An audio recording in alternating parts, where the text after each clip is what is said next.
Today, we will be discussing how to adjust the spring tension on a Series 9000 reel.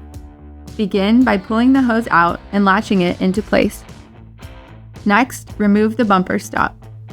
Make sure this next part is controlled.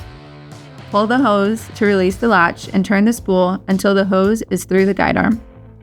Next, take the hose and wrap it around the spool one full rotation and back through the guide arm.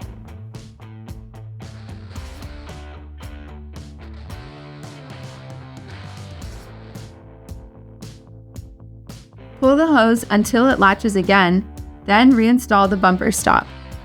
If you need to decrease the tension, simply reverse the steps until you reach the desired tension. Now you're ready to use your Series 9000 reel. For more how-to videos, visit reelcraft.com.